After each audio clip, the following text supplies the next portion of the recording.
Mga kababayan, assalamualaikum. Mula noon hanggang ngayon, kahirapan pa rin ang problema ng ating bayan. Muna yan, ha? Pero hindi ko natatandaan na sinabi ko na yung aking mga lupa, puros mana. Yung iba naman doon, nabili namin. At may kakayahan naman kaming makabili. Hindi naman, porking kami ko ay nasa pamahalaan, wala na ako kaming magagawa para makabili ng mga pag-aari. Hindi po totoo na ako ko maraming lupa. Ito either naman ako o ito ay nabili ko. Hindi mo ba alam ng sakit? Tumataas o bumababa o nawawala? Magtatanong ka bakit may sakit ka, bakit tumatakbo ka? Diretso ko yan o karapatan ko yan sa ilalim ng under our Constitution.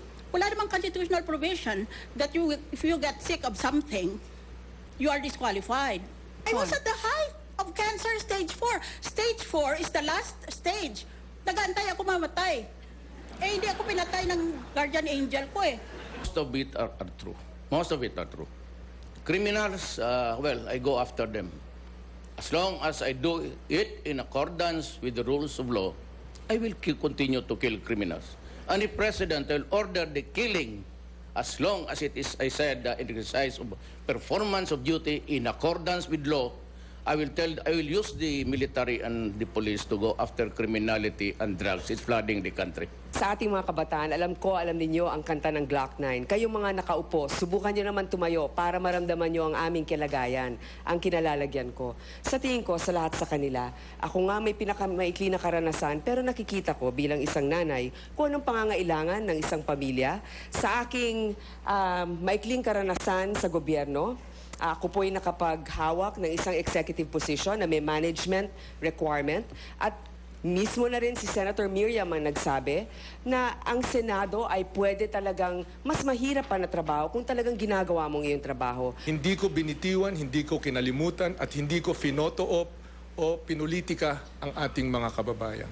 Nandun ako simula bago pa dumating ang Yolanda at ginawa ko ang lahat. Matitingnan kita, Mike, at kahit sino sa ating bansa, mata sa mata, at sabihin, lahat ng maaaring magawa sa kapanahonang yun ay nagawa. Kung kaniadto, si kaning DILG Secretary Mar Rojas ang napili ni Raquel Dabalos ngayang presidential candidate. Nagbago kini human sa nahitabong presidential candidate kagahapon.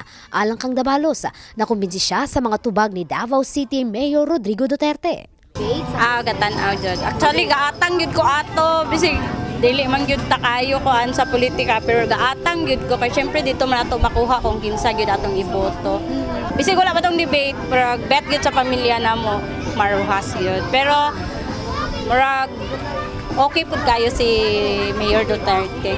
Doon na napiling kandidato si Lucy Muñez. Apan ang debate kagahapon sa mga presidentiable, iya gihapon nga giatangan. Kay si Mayor Duterte manggod nakita na ako nga ang Davao dako kayo improvement sa Davao.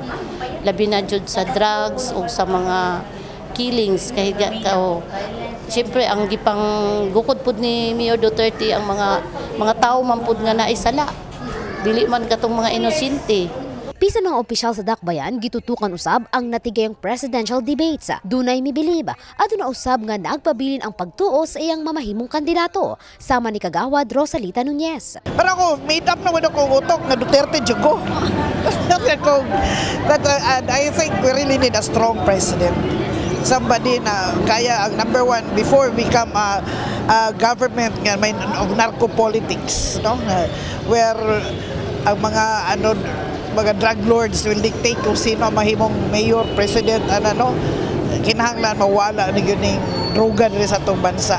Si Vice Mayor Sherlyn Banyas Nograles, wala man kini misampit sa sikinsa ang iyang maingon nga mi-stand out sa maong debate apan pagbutyag ni ini nga mibilib siya sa kahanas sa mga presidential candidates.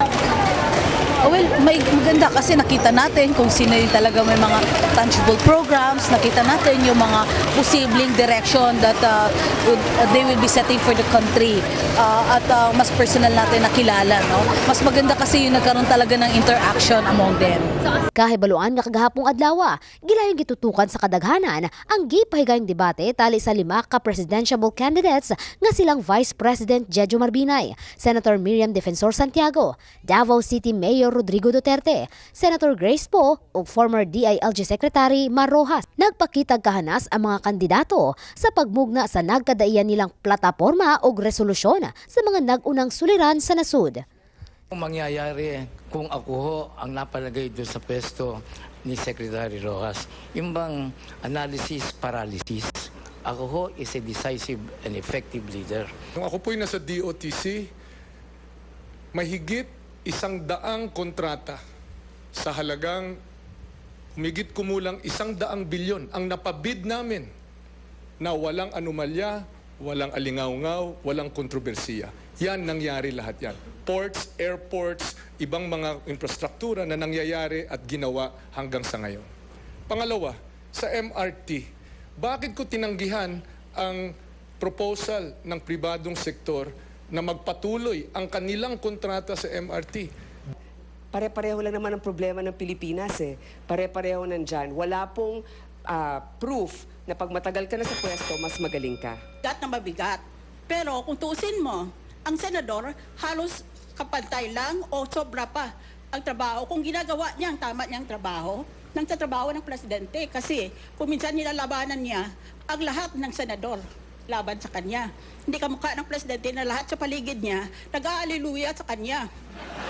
Extrajudicial killing? Of course not. Never happened.